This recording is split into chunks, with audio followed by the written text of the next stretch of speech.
looking for information, the gold nugget, the next thing that's going to give you a breakthrough.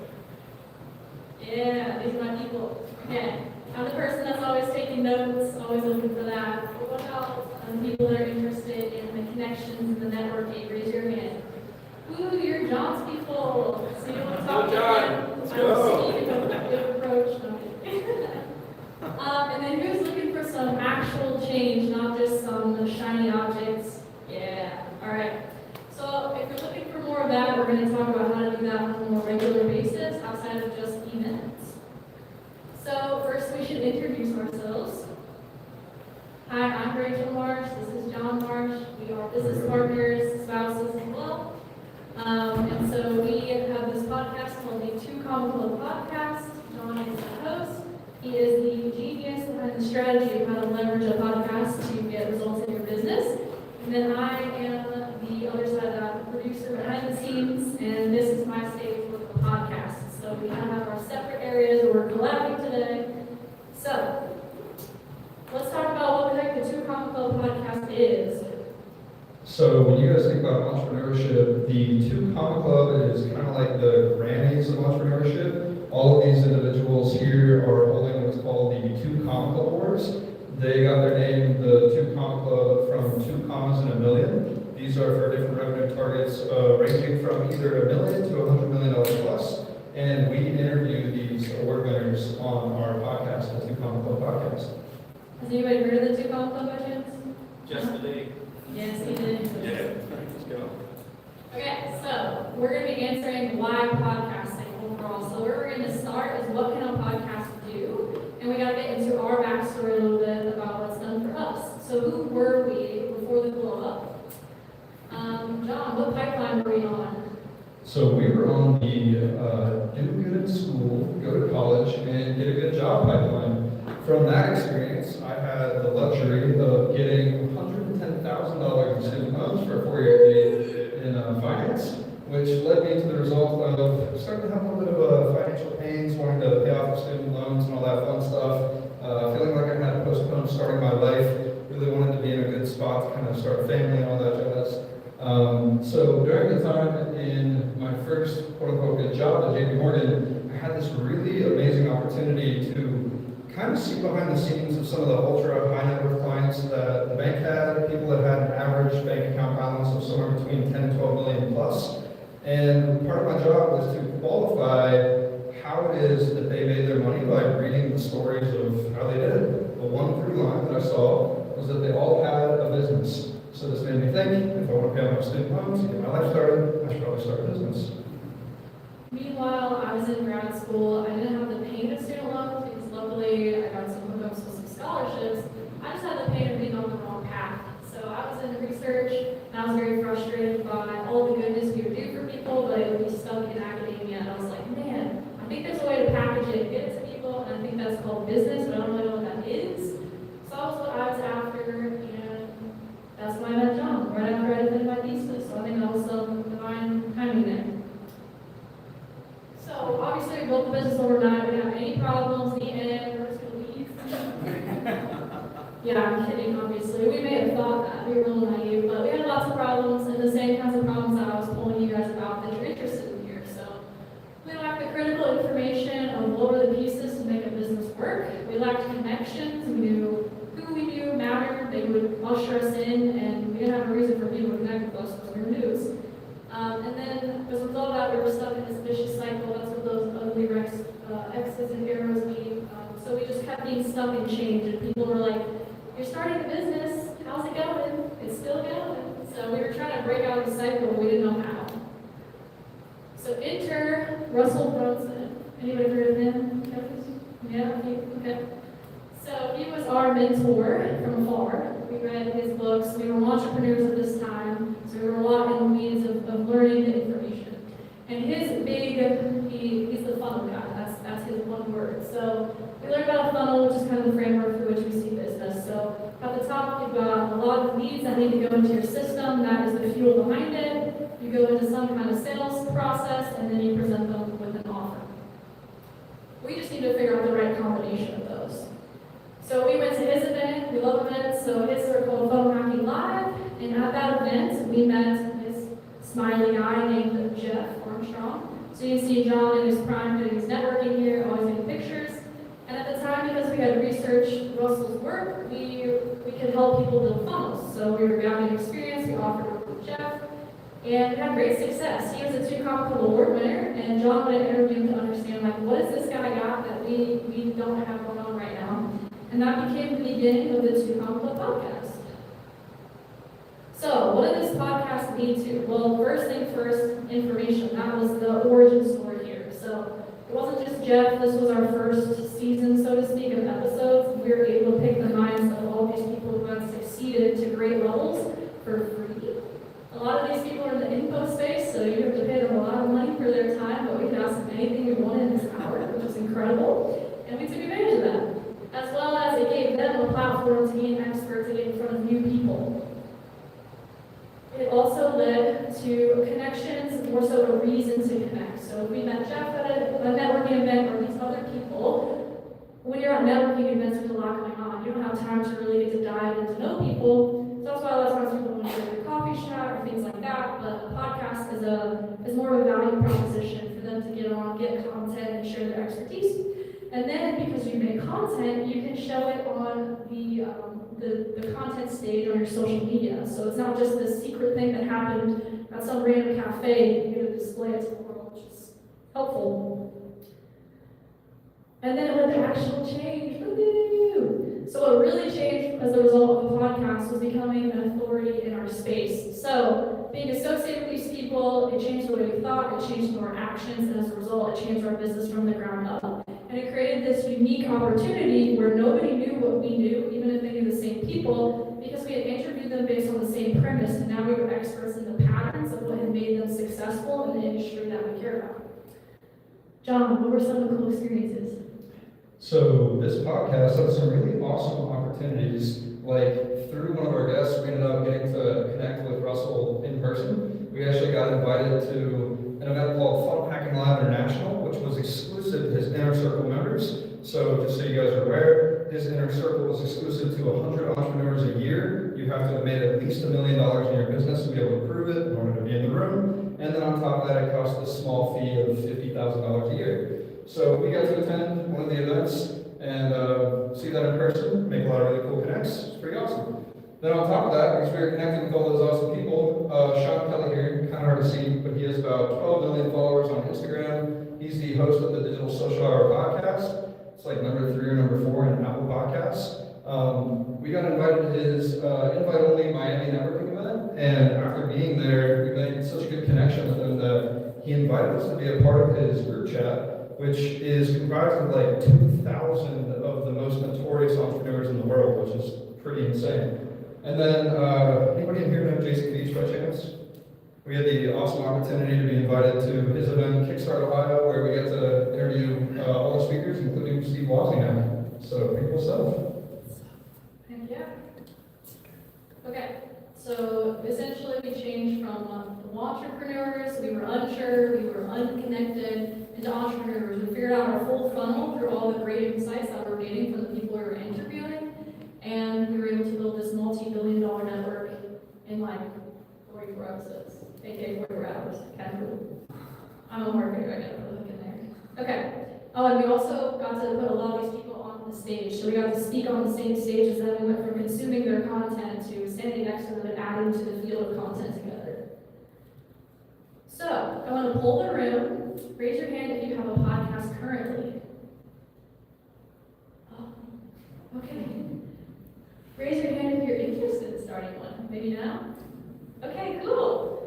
Well, you're in the right place. We're going to give you some tips. We've been doing this for a few years now, so we can just, go quicker through all the little bumps that we've had to figure out how to make it worth your time and build your business. So, to recap, we just talked about what a podcast can do. Now let's talk about how you can use it in your business. So, again, we just love to ask if you know people. Does anybody know Ryan Pineda?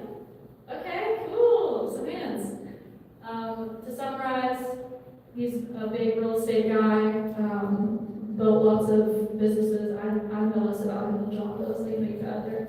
As you can tell from his bio, he's done over $100 million in real estate transactions. He has a podcast where he's interviewed a lot of really cool people, including Grant Cardone and a bunch of other huge names. So, he has a question for you. Would you rather have 50 rental properties or a podcast? Raise your hand if you'd rather have 50 rental properties. Okay? Makes sense?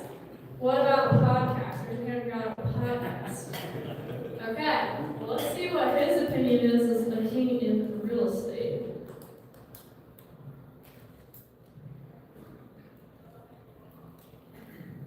50 rental properties or the podcast, I would tell you the podcast because it's that valuable in terms of the amount of relationships I've built with those people and the things those people have taught me behind the scenes that you don't even see in the podcast have made millions. It's definitely like my most valuable asset. I didn't think I would have this podcast where I've gotten to interview guys like Cardone and Tony Robbins and, Hormozy and Patrick Bet-David and all these amazing people. Like I would have never thought that these people would just be on my show. They'd be coming to Las Vegas to come sit in my office and do an interview. It's kind of crazy, like in hindsight. Would you rather have 50? Does anybody want to amend their answer? Just kidding. So yeah, he just reiterated there, the information, the connections, it's such a more fluid and compounding asset than just the rental properties, which I thought was pretty insane because one of our close friends, he's made his way through real estate and he would be so excited for just 50 rental properties. But we recruited him to the podcasting side. So let's talk then about what is the average podcast, how far does it go if it's such a high leverage vehicle? Well, on average, 90% of people only do up to 3 episodes, which is kind of crazy. The next 9%, they do up to 20. So nobody in here is on a podcast except for John, so I'll ask, who's done more than 21? Woo, top 1%. So there's your trophy up there, John. So why is this? Well, it's because these podcasts aren't being built on the right foundation. So we're all running a business, we know the importance of an ROI on our time and what we're investing in, and it's missing that piece to it. So let's talk about what the right foundation for a podcast is. Well, there's different types of podcasts. So before I probably spent more time in the business podcast landscape, I would have thought of a solo host podcast. Somebody who's sitting up there, they're an expert, they're talking, and they're generating all the talking points. I also think maybe some co-hosts where it's the same 2 people and they kind of riff off of each other and that creates the content. But you can probably see we're biased towards the third based on all our collab pictures of the interview type. And so having a guest brought on where you get to ask them questions and pick their brain as the expert. So why is that a strong foundation? So to Rachel's point, strong foundation is the right guest avatar. And as we all think about getting an ROI out of our business, 9 times out of 10, that looks like sales, right? You need to be able to make sales. So when you're thinking about building a podcast, doing it with the right guest avatar in mind makes a lot of sense when they're either your potential client, a strategic partner, or a referral source. And then other things that you want to have as key considerations are going to be things like, does this guest avatar already have an audience? This will help your podcast grow faster if you feature them. And then in addition to that, do they have a quality network? Because what's going to happen is over time, these efforts are going to compound on themselves, and you'll be able to pull people from their network to get into yours, which is really cool. So we would call this method not just having a podcast, but podcasting for leads. And there's 2 sides to this funnel, which is what makes it so powerful. There's the one-to-one side with the guests that you have on, and then there's the one-to-many side from the listeners who are watching your content. So we're going to go into the different levers that you can pull on each side of this funnel, and depending on the specifics of your business, you can kind of decide which ones you want to get into more. So that first lever would be the guest being a potential client. So essentially, if you can attract a show that would make sense for them to have on, this would be great for you if you've got more of a high ticket offer because your volume is going to be less by nature, the one-to-one side. But you're probably going to have something that gets done for you or done with you that kind of corresponds with that price. And if you have a retainer, the gift that keeps on giving, this could be a huge impact on that rate of things. John, you have an example? Yeah, so a great example of this would be somebody who has maybe like an agency, They do paid ads as their service to help people get more leads through paid ads. So if they went and found like a health coach, for example, this is great because they likely have a high ticket offer. You have a retainer style model, so if you work with them, you can help them get leads. And then on top of that, they're probably creating content already, so they very likely have an audience, which means that you're going to get more viewers to the podcast, aka more leads. Okay, so let's talk about the next lever, which would be a strategic partner. So maybe you make your additions to your business, your sales more through this type of method, where you would have a shared ideal client to get in front of, but the key piece here is you serve a different part of the puzzle with your offer. So you guys could do a JV in front of their audience, and you can decide how you want to split up the profits by sharing leads and the offer piece. Yeah, so another great example of this would be like us, for instance, because we help people in the marketing space with leads. And then our podcast, the Two Comical podcast, we get a lot of different coaches and people who help people either create sales processes like challenges and other things of that nature. And then also other coaches or consultants who help people create offers. Like at the event that we threw a couple months ago, we had a gentleman named Victor Damasio who helps people build masterminds. And so it was a great opportunity for us to show how you can get these high-level people into your network with the podcast and then pitch them into a mastermind on the back end.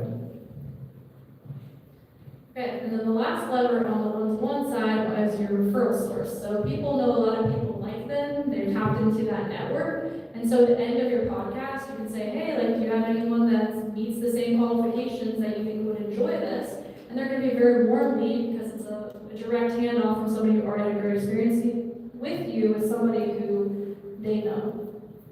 Yeah, so a great example of this, let's say you're a realtor and you're looking for constant referral sources. You're doing generally B2C type stuff. So you want to add people into your network, like a lender, for example, who also needs these customers in their circle. And you can start building out an entire network of lender bases where now you guys can share clients and they're going to think of you as their ultimate favorite realtor. Okay, so let's switch over now to the right side here and talk about the one-to-many side. So the first lever on this side is the content marketing. So the beautiful thing about podcasts is you're recording the conversation and now it has more reach besides just that meeting. So sometimes we like to say podcasting is a new business meeting because it attracts them in, but it has this substantially longer domino effect than just meeting somebody for coffee. You want to explain the specifics? Yeah, does anybody in here create content, by the way? See a couple hands? Yeah, this will solve all of your content problems, right? I don't know about you guys, but when I was first starting, I'd have to sit down and have this thing on my calendar that said to make a video, and then I'd have to sit down and scratch my head, try to figure out what am I going to say, what are we going to record, how are we going to edit this, da da da da. And it became this really annoying thing on my calendar when we started doing podcasting. It was a 1 hour conversation that we recorded. Now we had a long form YouTube video. Then we can take that apart and take the audio and put it onto podcast-only platforms, and now we have all of that content. Then we cut it up into 60-second or less shorts, and now we have everything we can need for Facebook, YouTube, Instagram, TikTok, LinkedIn, etc. And then on top of everything else, with AI, you can use basically like voice-to-text translation, and all of a sudden you have the ability to plug stuff into ChatGPT and get all the text-based content you can need. Think of like emails, newsletters, blog posts, you name it. And then to add some extra spice to this, Instagram and YouTube last year added some really awesome features where you can invite people to collaborate on content with you. So this is a great example of how this works. Let's say you get somebody on your podcast who has a decent audience, like this gentleman Boniface Argenti here. He has about 1 million followers on Instagram. He also has this other account that we collaborated with, the biggest podcast in the world, has about 600,000 followers last I saw. So when we collaborated with them on the short form from our podcast, we got a little over 100,000 views, in my opinion, just because we collaborated with them. So it's an easy way to force growth, if you will. And then all that goes back to long form, and they're going further in your phone. And then last but not least, you have their network. So in our case, when we invite a Two Comical Award winner onto the podcast, 9 times out of 10, they're kind of in the B2B space. They either have clients or customers that they're looking to acquire, and they're constantly pushing out content in the form of emails and all that other stuff. So if we take the text content that we've created and create a template and pass it off to them, promoting the the episode, they're gonna send it out to everybody in the network saying, hey, check it out, I was just on this awesome podcast, come watch it. And now they're pushing all of this traffic back to you. Yeah, it doesn't have to be all on you. You can work through your network too, which is amazing. So this slide is just about the fact that these efforts compound over time, and you have such high leverage points that I don't know anything that does so many things at once. Jack of all trades. Okay, so we talked about what can a podcast do, how can you use a podcast. Now we need to go back to the title and talk about what could possibly stop you from doing that and seeing actual change in your business. So, what are the 5 things specifically that will stop you from leveraging a podcast audience? The first thing you're probably thinking is, I don't have time. Well, to this I would say we make time for the things that have an ROI. And so, the beautiful thing about this is all the high leverage points that we were talking about, of the one-to-one side and the one-to-many side. And I think it comes down to leveraging AI, which we'll talk about here in a second. As well as kind of doing an inventory, which is sometimes hard to do. What are the things that I'm doing that maybe I'm getting vanity metrics, they look nice, I feel good, I'm checking them off, but it's not getting that bottom line ROI, and where can we swap some things out? To get more into the AI leverage side of things, though, also I guess I should just state, a podcast is an hour, and it creates all of that. I don't know anything that creates that much content, and with the AI systems we have, with batching, we were able to create 2 months of reels in 2 days, which is insane compared to when I used to edit a podcast a few years ago. It used to take a debilitatingly longer amount of time to do that, so that's kind of the time piece. Yeah, I'd also like to add that in that 2 months of podcasting reels, not only was it created, edited, and ready to go, but it was also scheduled on 5 different platforms. So we had everything we needed ready to go in 2 days for 2 months. Okay, then you might be thinking, I'm not interesting enough to host a podcast. To this, I would say first, it's just a conversation. Don't let the word podcast scare you. You've probably been talking for decades of your life. And it just has to be recorded. The guest does 90% of the talking if you're doing it right. And so there's nothing to fear on that side of things of needing to be interesting, and you can really prep. Like John says a lot of the same questions, but obviously it's a vast array of content based on the person. Also, go ahead.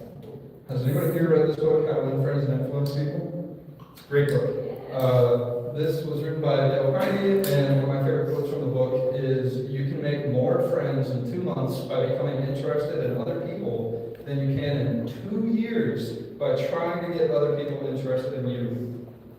My scrub, we won't actually drop. We've had too many tech problems, but yeah, the podcast is perfectly set up for that. You just ask questions, and I don't know if you guys have talked to some people, obviously not here, everyone here wonderful, but where they're trying to make themselves feel interesting and cool versus the person that's just really interested in your passions and what you have to do and how much of a different impression that makes. So that is the power of the setup of a podcast.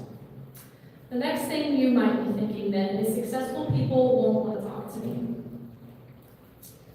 We have another video for you guys about some of this.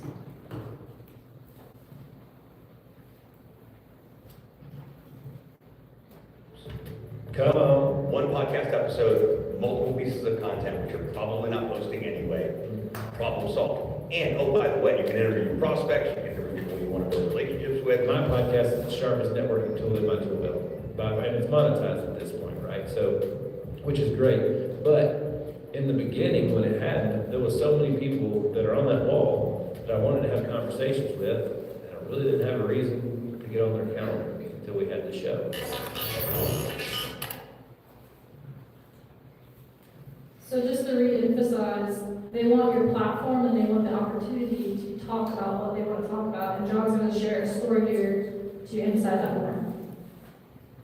Does anybody here know this gentleman, Brad Gibb, by chance?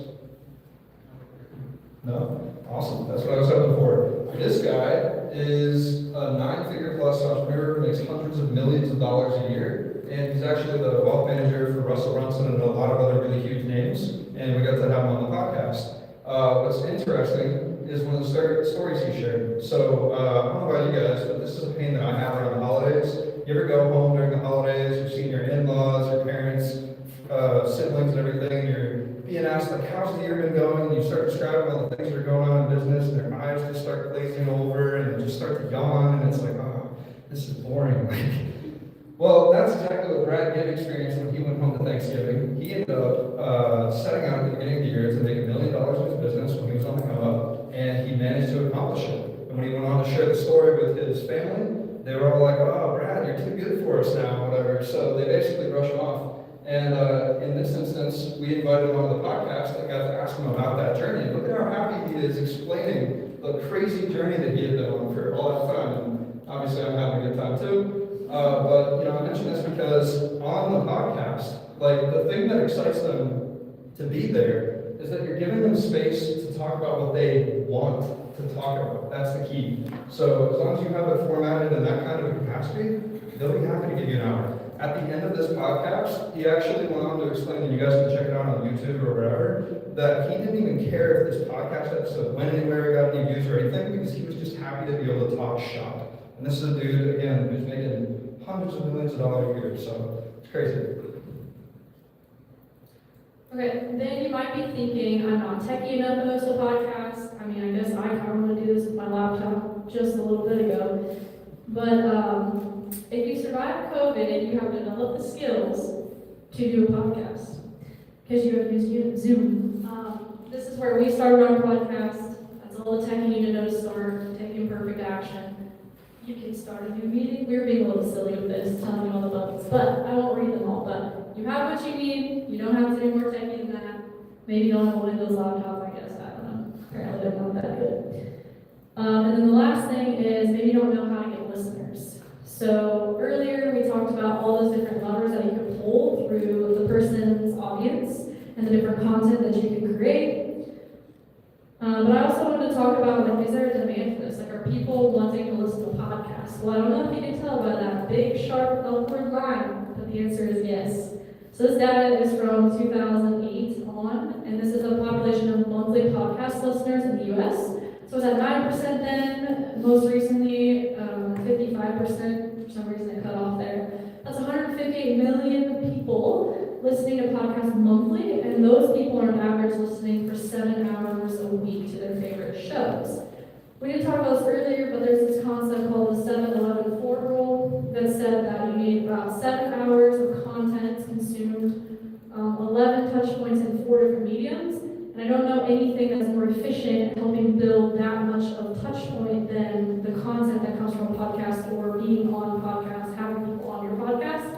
That's building know, like, and trust, and we're in a bit of a trust recession with the amount of content and noise out there, so just a very effective way to do it overall. So, what does this look like? Does anyone in here know Christian? Yep. You love Christian? We were able to work with him, so he is a data consultant. I believe if I translated his, his nerdiness correctly, he does something with healthcare where he helps them, like, predict their revenue. I don't know. So, basically, he has a hack to get off, that's all you need to know, and it's on a done-for-you, done-with-you basis, container style. And before, when we were meeting him, he was really big on LinkedIn, he was posting great engagement, he was like psyched about that, he was doing a lot of outreach on there, and we met at a networking event, so clearly that was one of his avenues. He lacked the critical information or insight though to see where the podcast could fill kind of some of the holes that he was having with his efforts. So on LinkedIn, people weren't really responding. He said he had like 1,000, I praise him for the grind there, like 1,000 outreach, and he didn't see any ROI from it. But with the podcast, he started sending invites, and he started getting in front of some really big people that ended up turning into business. Because they had more of a reason to say yes. They weren't just like, it was a value proposition, not just like, hey, acknowledge me. And then with the networking event, people he would meet there, he had a reason to talk to them further, like, hey, great to meet you, we have synergy, come be on my podcast. That's such a different setup. And so because of this, you started to see actual change get out of that ugly vicious cycle that we were in. So he had the Healthcare Growth Cycle podcast that we helped him create the foundation of based on what he needed for his business. This is a clip of him talking to a high up in Cincinnati Children's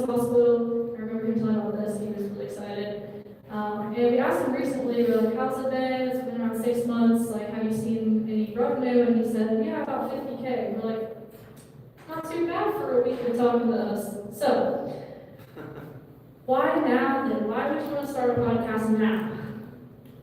Well, times are changing. The reason that we got into the whole business world, John has the ability as a visionary through and through. I'm an operator. I can't see 10 minutes in the future, but apparently you could see a few years ago, like 5 or so years ago, that AI was coming, inflation, things like that were changing things. And so in our personal life, we were planning differently for how to maintain status quo with a more efficient vehicle. And that same thing is coming now with the business, and that these are affecting the same consumers, both on the business and the personal side. They're one and the same. And so it's a time to figure out a vehicle that is high leverage, and we don't know anything better than a podcast for that.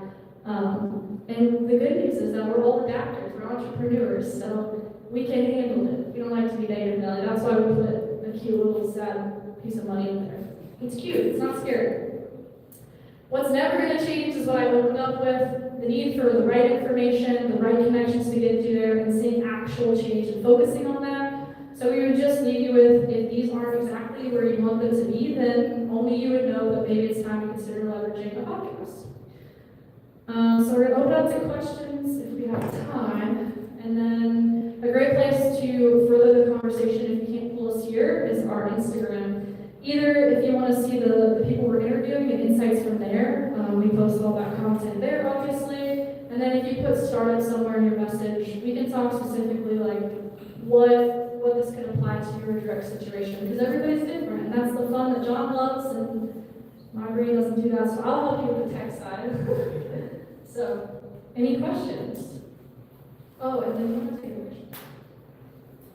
Sure.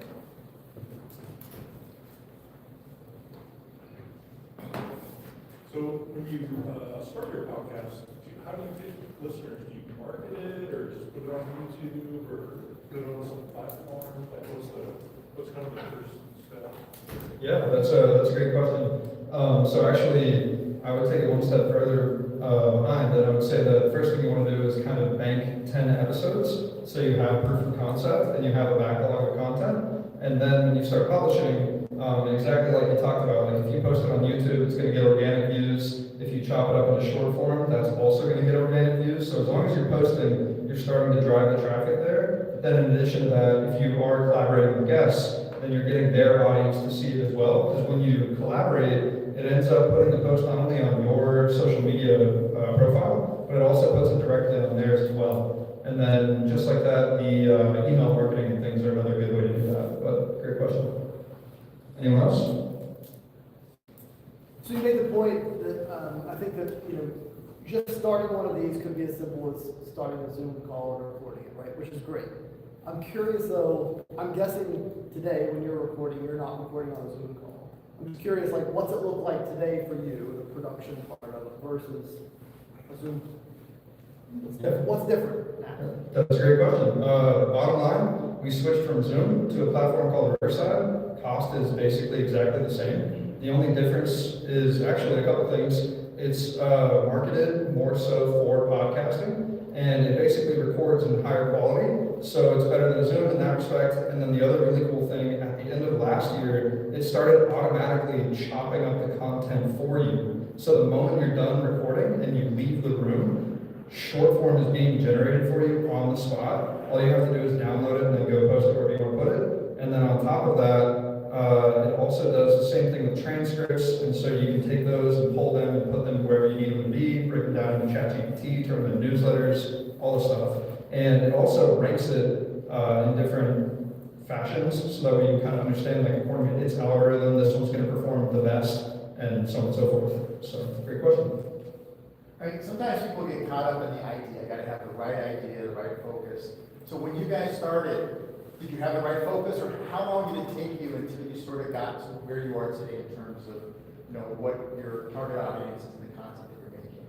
Yeah, that's a great question. I think for us, what's interesting is like that very first interview that I did with Jeff Armstrong, I genuinely didn't intend on starting a podcast. I wanted to have an hour of his time and understand how did we make the money we made doing the challenge, because I built the funnel and then he drove the traffic to it. The thing I was missing in understanding was that we needed leads to go there and make that happen. How do we get them there? So I interviewed him, and after we had done that, I found that it was a great way to get in front of my ideal client, which was a 2-Comp Award winner who uses funnels, and I was a funnel builder at the time. So I wanted to get in front of more of them, and then we found out, oh, hey, this works to get us directly in front of our clients. So we just kept doing it, and then with time, the other features ended up being things that we learned about, like the inviting to collab and things of that nature. So does that answer your question? Yeah. Okay, So awesome. the point is, it didn't happen right away.